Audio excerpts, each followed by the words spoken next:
کہ قیامت کے دن حساب ہوگا، قبر میں تو ویسے پڑے رہیں گے نا، قبر سے سلسلہ شروع ہو جائے گا۔ آپ نے دیکھا نہیں نبی پاک علیہ الصلوۃ والسلام جن کے متعلق قرآن کہتا ہے یغفر لک اللہ ما تقدم من ذنبک وما تأخر، محبوب آپ سے کوئی سوال نہیں ہوگا، لیکن حدیث پاک میں آتا ہے 70 مرتبہ کہتے اللہ میری توبہ، 100 دفعہ 700 مرتبہ، اور جب بھی دعا کہتے فرماتے وقنا عذاب القبر، اللہ قبر کے عذاب سے پناہ عطا فرما۔ ہم تو قبریں دیکھتے ہیں، روزانہ دفن بھی کرتے ہیں، لیکن قبر دیکھ کر کبھی مجھے احساس نہیں ہوتا کہ ایک دن میں نے بھی اس قبر کے اندر آنا ہے، نہیں احساس ہوتا۔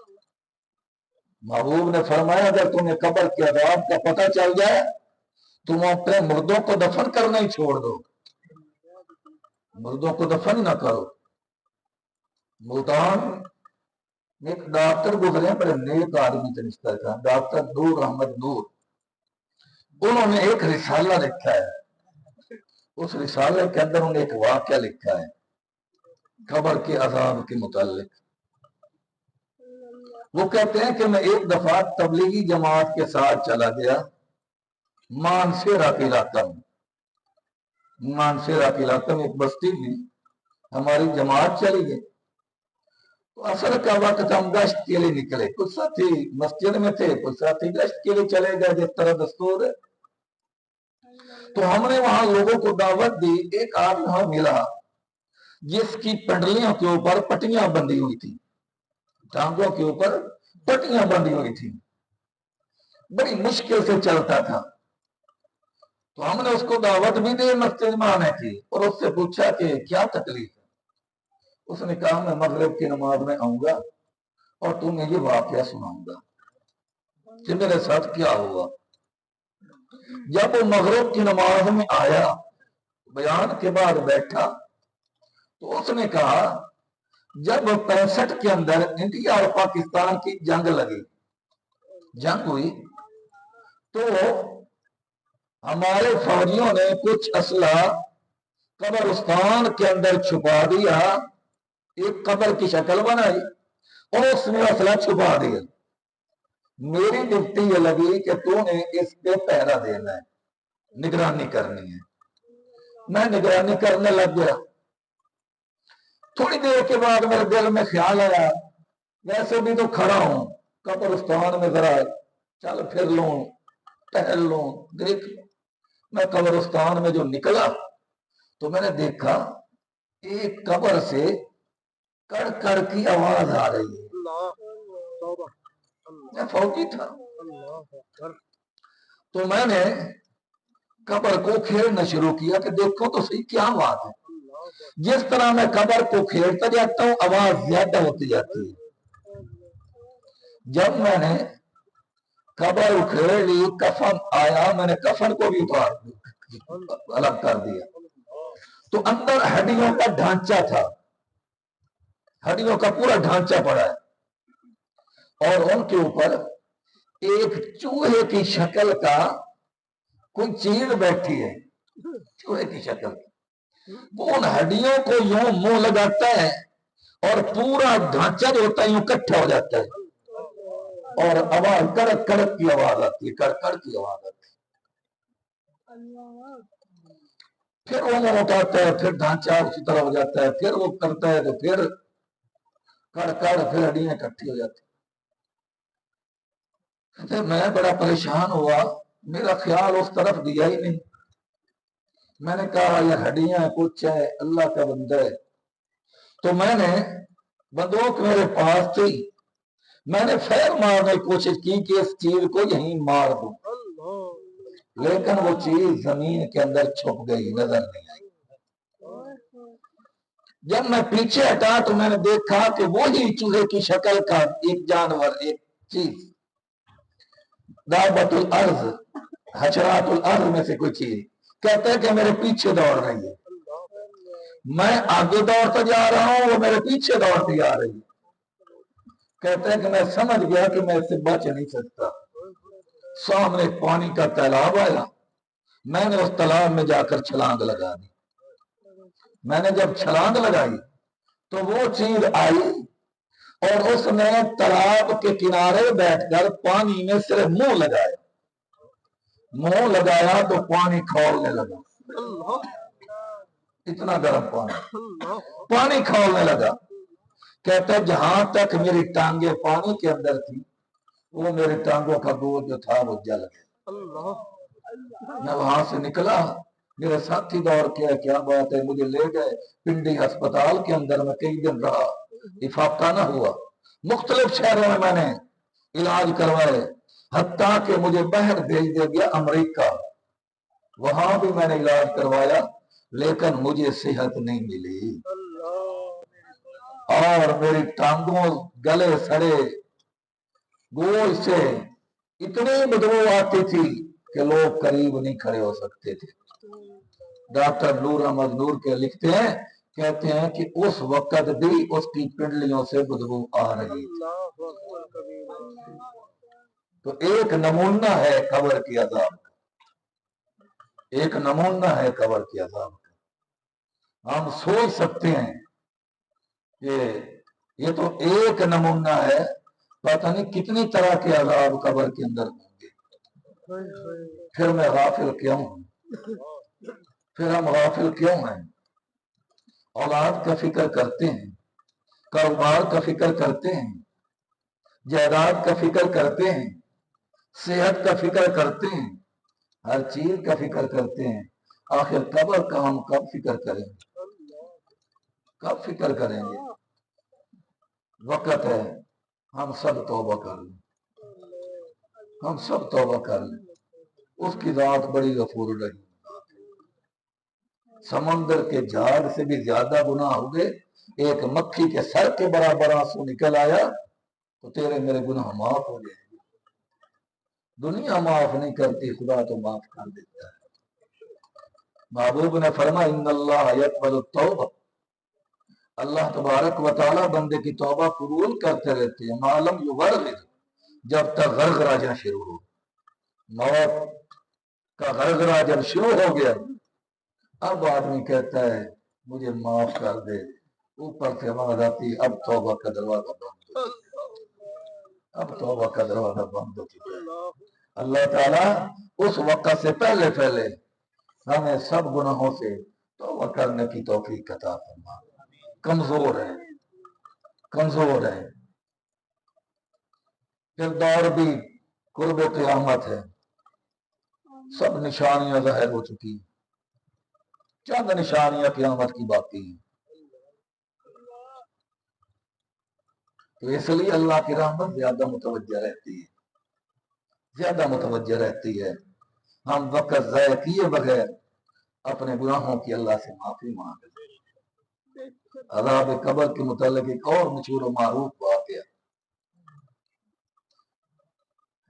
آپ نے بھی سنا ہوگا۔ بنی اسرائیل میں ایک آدمی بڑا گناہ گار تھا، بڑا ہی گناہ گار تھا، جب موت کا وقت آیا تو کانپ گیا، اس نے کہا میرے بیٹو جب میں دنیا سے چلا جاؤں تو میرے وجود کو، جسم کو جلا دینا، راکھ بنا دینا، جو کوئی ہڈیاں بچ جائیں تو انہیں پیس دینا اچھی طرح، پھر اس کے بعد ان کو سنبھال کے رکھ لینا، جب کبھی اندھیر آئے نا، تیز ہوا آئے تو جنگلوں میں چٹا جا کے صحرا میں آدھا میرے خاک جو ہے وہاں بکھیر دینا اور آدھی سمندر میں ڈال دینا۔ بیٹوں نے پوچھا ابا جان کیوں؟ کہنے لگے میں بڑا گناہ گار ہوں، میں بڑا سیاکار ہوں، لئن قدر ربی علیہ، اگر میرے اللہ میرے اوپر قادر ہو گیا، اس کی اپنے کام علمی تھی، جہالت تھی، کہتے ہیں اگر اللہ میرے اوپر قادر ہو گیا تو مجھے ایسا عذاب دے گا لا يعذب احدا من العالمین، جہان میں جتنا عذاب کسی کو بھی نہیں دے گا، کیونکہ میرے گناہ سب سے زیادہ ہیں۔ اگر میں اللہ کے دربار میں پیش ہوا تو مجھے تو ایسا عذاب ملے گا جیسا عذاب کسی کو بھی نہیں ملے گا۔ لیکن جب ایسا کر دیا گیا، اللہ کے لیے کیا مشکل تھی؟ اللہ نے تو سمندروں کو آرڈر دیا خاک واپس کرو، جنگلات کو آرڈر ملا خاک واپس کرو، ہوا نے سب کچھ اکٹھا کر دیا، ڈھانچہ تیار، جسم تیار۔ اللہ کہتا ہے میں یہ کر سکتا ہوں، الیس ذالک بقادر علی ان یحیی الموتى، کیا میں اس بات پر قادر نہیں ہوں کہ مردوں کو زندہ کر دوں گا دن قیامت کے؟ کیوں مشکل سمجھتے ہو؟ اللہ نے کہا تو نے یہ کیوں کیا؟ تو وہ کہنے لگا اللہ تیرے ڈر سے، تیرے ڈر سے، اور کوئی مطلب نہ تھا، تیرا ڈر۔ جواب ہے میرے بندے تو مجھ سے ڈر گیا نا، اسی ڈر کی وجہ سے میں تجھے معاف کر دیا، سبحان اللہ، سبحان اللہ، میں نے تجھے معاف کر دیا۔ آج سانپ سے ڈرتے ہیں، بچھو سے ڈرتے ہیں، ایم پی اے سے ڈرتے ہیں، ایم این اے سے ڈرتے ہیں، نہیں ڈرتا میں تو خدا سے نہیں ڈرتا۔ اگر اللہ کا ڈر میرے دل میں ہوتا تو کبھی میری زندگی کا یہ حال نہ ہوتا، کبھی ہم غفلت کی زندگی نہ گزارتے، کبھی ہم کاہلی کی زندگی نہ گزارتے۔ حکیم الامت مولانا شریف تھانوی رحمۃ اللہ علیہ نے بھی ایک واقعہ لکھا ہے، فرماتے ہیں کہ ایک پہلے ہوتے تھے بستیوں کے اندر میاں جی، میاں جی انہیں کہتے تھے مولوی صاحب، تو کہتے ہیں ایک میاں جی تھے، حضرت تھانوی فرماتے ہیں انہیں پیسوں سے بڑا پیار تھا، ٹکا ٹکا دھیلا دھیلا اکٹھا کرتے رہتے تھے، اور دن کو کچھ آئے نہ آئے جو پڑے ہوتے تھے شام کو ضرور بھی نہ کرتے تھے، اتنے ہی پڑے ہیں، لالچ تھا۔ ویل لکل ہمزۃ لمزہ الذی جمع مالا وعددہ، ہلاکت ہے، بربادی ان لوگوں کے لیے جو مال جمع کرتے ہیں پھر گن گن کے رکھتے ہیں، نہ زکوٰۃ دیں نہ عشر دیں نہ خیرات کریں۔ فرمایا ویل لکل، ان کے لیے تو ہلاکت ہی ہلاکت ہے، بربادی بربادی۔ کیوں گن گن کے رکھ رہے ہو؟ کیوں زکوٰۃ نہیں نکالتے؟ یا سب ان مال اخلدا، کیا تم سمجھتے ہم یہاں ہمیشہ رہیں گے؟ نہ، کلا لینبذن فی الحطمہ وما ادراک ما الحطمہ نار اللہ الموقدہ التی تطلع علی الافئدہ انا علیہم مؤصدہ فی امد ممددہ۔ جس تنور کو جلا کر اس پہ ڈھکنا دے دیا جائے تو ساری حرارت تپش اس کے اندر جمع ہو جاتی ہے، فرمایا ایسے ہی تمہیں ڈال دیا جائے گا جہنم کے اندر، اور ان پیسوں کے ساتھ تمہارے جسم کو داغا جائے گا، جس طرح روہی جانے والے جانور کو داغ لگاتے ہیں تمہیں داغا جائے گا ان کے ساتھ۔ فرماتے اس کو مولوی صاحب کو بڑا پیار تھا پیسے کے ساتھ، تو پھر طالب علم ہی ہوتے ہیں، انہوں نے دیکھا کہ استاد جی روزانہ تھیلی کھولتے ہیں، پیسے گنتے ہیں، کچھ نہ کچھ ساتھ رہتے کرنا چاہیے۔ تو اگلے دن لڑکوں نے کچھ پیسے اس تھیلی میں سے نکال لیے، نکال کے انہوں نے کہا استاد محترم آج شام کو آپ کی دعوت ہے، ہم آپ کی دعوت کر رہے ہیں۔ تو اب شام کو طالب علموں نے بڑا اچھا کھانا پکایا، استاد صاحب کھا رہے ہیں، سبحان اللہ بھی کہہ رہے ہیں، اور بچوں کو کہتے ہیں بھئی بڑی تمہاری شاباش ہے، بڑا اچھا کھانا پکایا، اتنے پیسے کہاں سے لیے؟ تو طالب علم کہتے استاد جی آپ کا ہی فیض ہے، آپ کا ہی فیض ہے۔ اب جب دو چار مرتبہ لڑکوں نے کہا نا کہ استاد محترم یہ آپ کا فیض ہے، تو اس کے دماغ میں بات کھٹک گئی کہ ایسا تو نہیں کہ انہوں نے مجھے ہی لمبا لگا دیا۔ تو جب جا کے اپنے تھیلی کا منہ کھولا، چند سکے موجود تھے، باقی تو لڑکوں نے نکال لیے۔ جب اس نے تھیلی دیکھی تو اس کی ایک ہی چیخ نکلی، وہیں مر گئے۔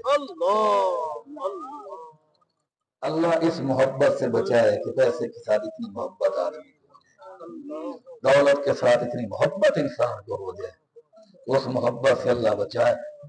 اسی محبت کے متعلق محبوب نے فرمایا الدنیا ملعون وطالبها کلاب، دنیا ملعون ہے اور دنیا سے محبت رکھنے والے دنیا کے طالب اس کے کتے ہیں۔ جب مولوی صاحب فوت ہو گیا پیسے کی جدائی میں، اب دفن کرنے لگے تو لوگوں نے کہا بھائی جو پیسہ اس کا نہیں ہوا کسی کا نہیں ہوگا، جو چند ٹکے موجود ہیں ان کو مولوی صاحب کے ساتھ ہی دفنا دو۔ تو مولوی صاحب کے ساتھ ہی ان ٹکوں کو دفنا دیا گیا۔ اس دور کے اندر کفن چور بھی ہوا کرتے تھے۔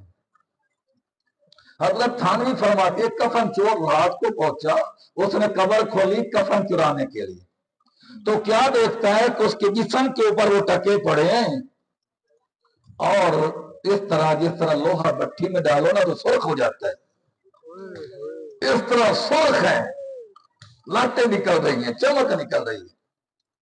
تو کفن چور نے سوچا کہ یہ تو کوئی سونے کے سکے ہیں، سونے کے سکے ہیں، کیا کرنا کفن کا، یہی سکے نکالو۔ تو جب اس نے یوں ہاتھ لگایا، ایک انگلی اس کی ابھی ٹچ ہوئی تھی کہ فوراً اس نے ہاتھ کھینچ لیا، وہ تو آگ تھی، وہ تو قبر میں آگ بن چکے تھے۔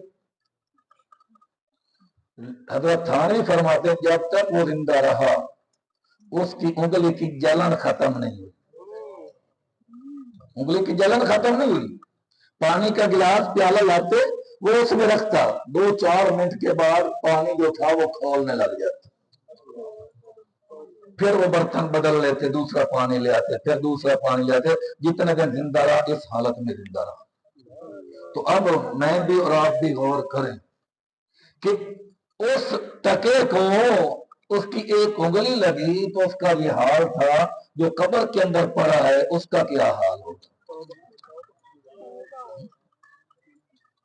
جس تالاب کے پانی کو چیز نے منہ لگایا تھا اس تالاب سے آدمی کی ٹانگیں جھلس گئی، اور سارے امریکہ تک علاج کروایا تندرستی نہیں ہوئی، لیکن جس ڈھانچے کو وہ ڈانگ مار رہا تھا اس کو کتنی تکلیف ہو رہی ہوگی۔ یہی ہم ذہن میں لے آئیں تو بیڑا پار ہو جائے گا، بیڑا پار ہو جائے گا۔ نبی کریم صلی اللہ علیہ وسلم نے سمجھانے میں کوئی کمی نہیں کی، بالکل نہیں کمی کی۔ نبی پاک علیہ السلام کی عادت مبارک تھی، نبی کریم صلی اللہ علیہ وسلم کی عادت مبارک تھی، جب آپ صبح کی نماز پڑھاتے پھر صحابہ کرام کی طرف متوجہ ہو کے بیٹھ جاتے، پوچھتے بھائی کسی نے کوئی خواب دیکھا ہے؟ تو جس صحابی نے خواب دیکھا ہوتا وہ بتا دیتا، نبی کریم صلی اللہ علیہ وسلم مناسب سمجھ کے تو خواب کی تعبیر بتا دیتے۔ ایک دن محبوب صلی اللہ علیہ وسلم نے حسب عادت فرمایا بھائی تم میں سے کسی نے کوئی خواب دیکھا ہو؟ تو سب نے کہا یا رسول اللہ ہم نے کوئی خواب نہیں دیکھا۔ محبوب نے فرمایا آج پھر میں محمد کریم نے خواب دیکھا، میں تمہیں بتاؤں میں نے کیا دیکھا۔ صحابہ کرام نے پوچھا یا رسول اللہ بتا۔